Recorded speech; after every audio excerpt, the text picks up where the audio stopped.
First, we're going to take a look at one of the most contentious issues on the city's November ballot. Proposition F takes aim at Airbnb and other short-term rental services. It would cap short-term rentals at 75 nights per year for each home or apartment. It would also require hosts to give the city quarterly reports on how many nights their properties had been rented. And it would allow people to sue neighbors who violate the new rules, a point highlighted in anti-Prop F ads. Prop F will ban short-term rental of in-law units, encourage neighbors to sue each other, and violate people's privacy. Opponents of Prop F, which include Airbnb, have raised more than $8 million. By contrast, landlords, hotel unions, and housing activists backing Prop F have raised more than $250,000. Joining us now to debate the measure are Patrick Hannan, campaign manager for No on F, and Dale Carlson, co-founder of ShareBetter SF, which backs the proposition. Welcome to you both. Thank you. Dale, why is Proposition F necessary? San Francisco enacted laws for short-term rentals just in February. They did, but every independent analyst that's looked at those laws has said they're unworkable and unenforceable. You've got to have the ability to sanction hosting platforms like Airbnb and the 60 other companies that are doing this in the city when they list illegal units, when they list units that are not registered with the city. Airbnb has 6,000 listings. 667 people have bothered to register in San Francisco. There are 6,000 more listings on those 60 other websites.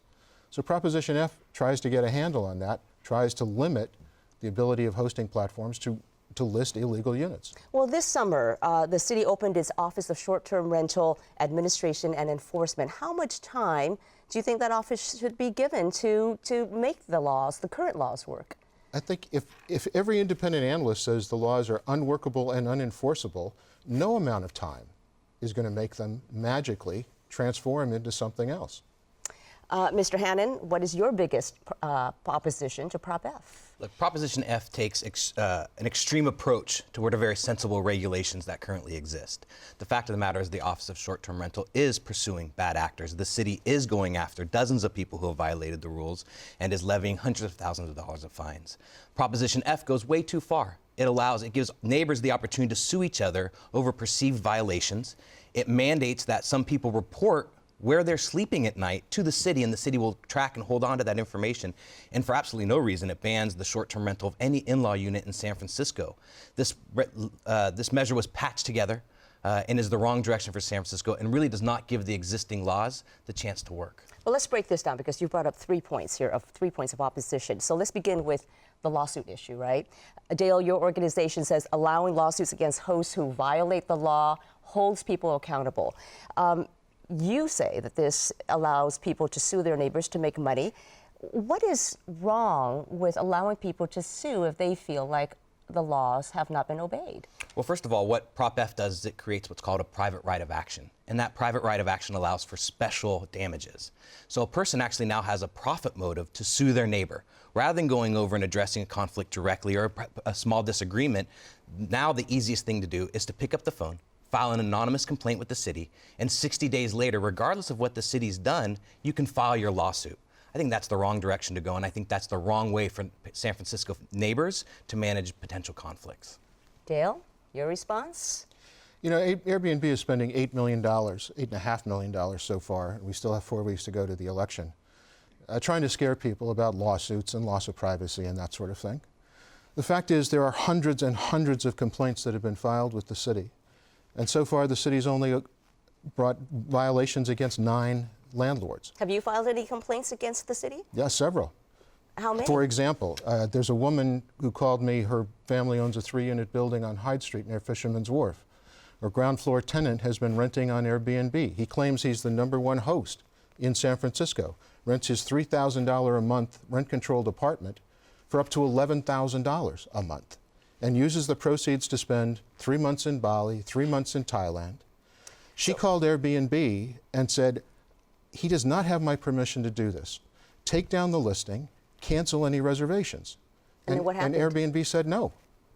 The folks who manage all the housing in the Presidio had the same issue with Airbnb, called Airbnb, stop listing these units, cancel the reservations. Airbnb said no. I don't see how a responsible corporation behaves like that. And I don't think they're going to change their behavior until the city has the ability to fine them for listing unregistered units.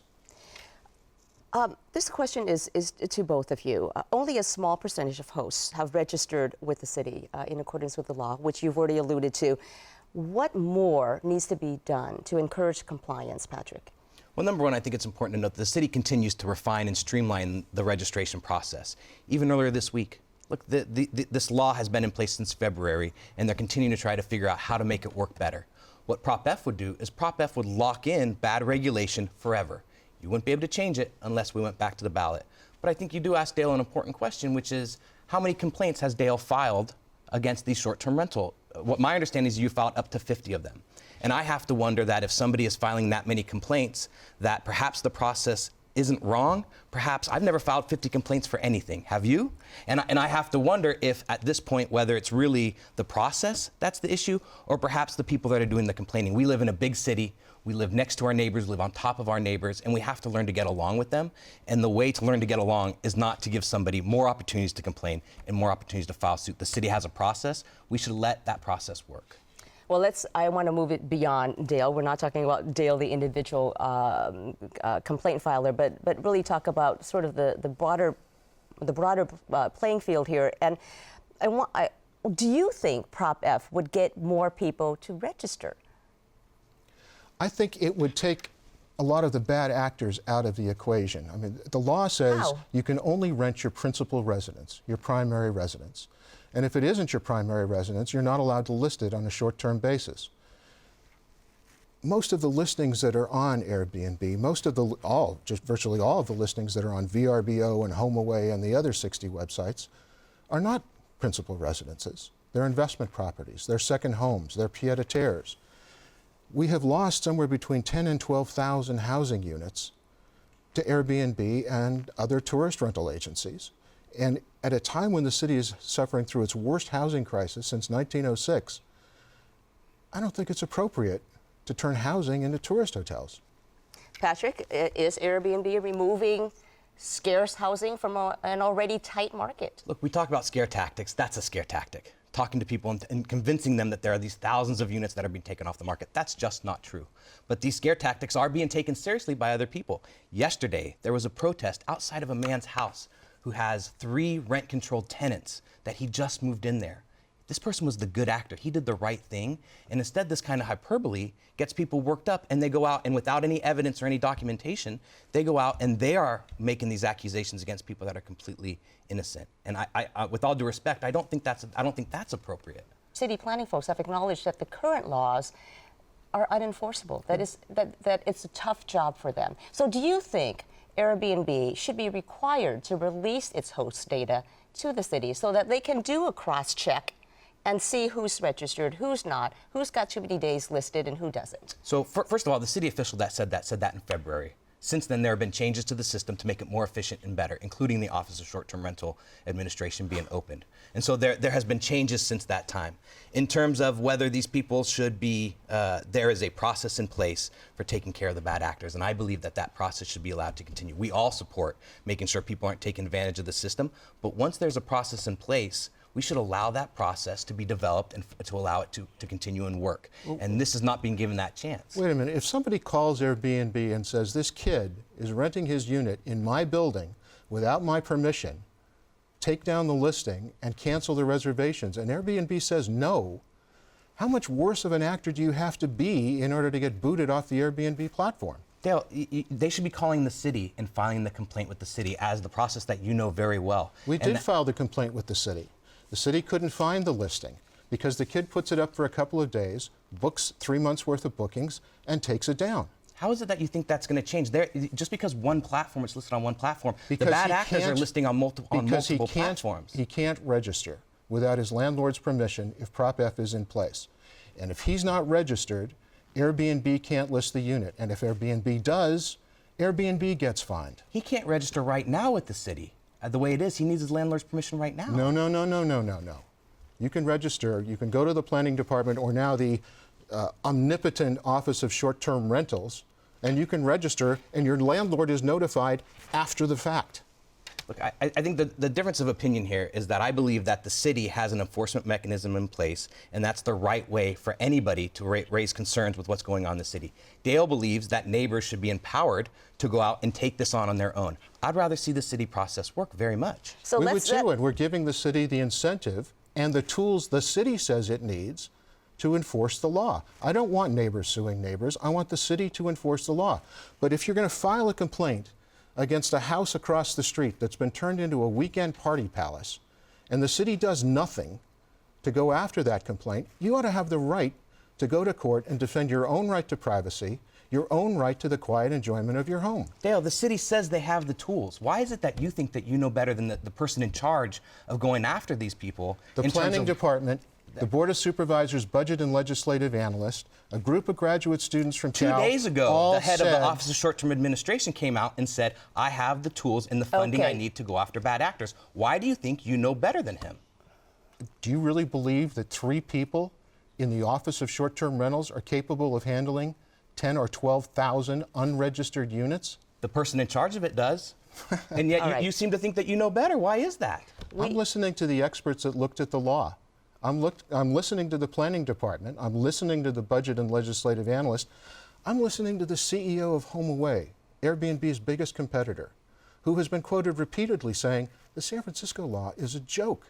It's a roadmap to evasion. You lie, you obfuscate, there's no chance the city is ever going to catch you. You're listening to everyone except for the person in charge of actually doing the work. Who's a flunky for the mayor, who's tied up with Airbnb. And now you're insulting people. This is not, is this how we have a thoughtful dialogue about policy? Let's move this on. You brought up the mayor. Let's move along those lines. Mayor Ed Lee is opposed to Prop F, but Senator Feinstein, a very well-respected politician in the state, has come out supporting Prop F, saying, look, Airbnb and other services like it are really incentivizing people to convert their units into de facto hotels. Look, Mayor Ed Lee's support is opposing Prop F. Lieutenant Governor Gavin Newsom's opposing Prop F. The San Francisco Democratic Party, which stands up for middle-class families, they're opposing Prop F. The fact of the matter is that a large number of people recognize that this is an important tool that helps middle-class families make ends meet. The hosts that are hosting people they're not people with multiple properties by and large. They're regular folks that are trying to make ends meet. The average host brings in $13,000 a year. $13,000 a year through their Airbnb rentals. And they can still do that. And up to 40% of that goes towards their housing costs. These are not rich people that are doing this by and large. But there's nothing in Prop F that would prevent them from continuing to rent out their properties through Airbnb, for example, and other services like it. It just puts some limits on how often they can rent it out. But it also requires that they file quarterly reports documenting where they sleep at night. Under Prop F, San Francisco will be the only government in the world documenting where you sleep at night. Not Syria, not North Korea, not the Taliban, but San Francisco. Dale, you wrote a law that's going to require people to say whether they slept at home or not. That's right. That's really invasive. That's not invasive at all. The law says it has to be your primary residence. And the law defines that as a place where you sleep 275 nights a year. So if you want to do this 75 nights a year, fine. Tell us how many nights you rented and how many nights you were present. I mean, the city's going to have to require that same sort of information to collect the hotel tax. But Dale, the reality here also is that the No on F campaign has $8 million to spend. Are you going to be able to overcome that? How are you going to challenge that? You know, we have the most extraordinary list of endorsements I've ever seen in 30 years of San Francisco politics. We have Feinstein, we have Art Agnos, and we have Quentin Kopp. We have the Sierra Club and the San Francisco Building and Construction Trades Union. We have the Apartment Association and the Tenants Union, and those people are normally at one another's throats. Okay, well, we are going to have to leave it there. Obviously, a very closely watched issue across the nation, not just here in San Francisco, and we will see how voters decide November 3rd. Thank you both. Dale Carlson with ShareBetter SF and also Patrick Hannan with the No on F campaign. Thank you. Thank you, Thuy.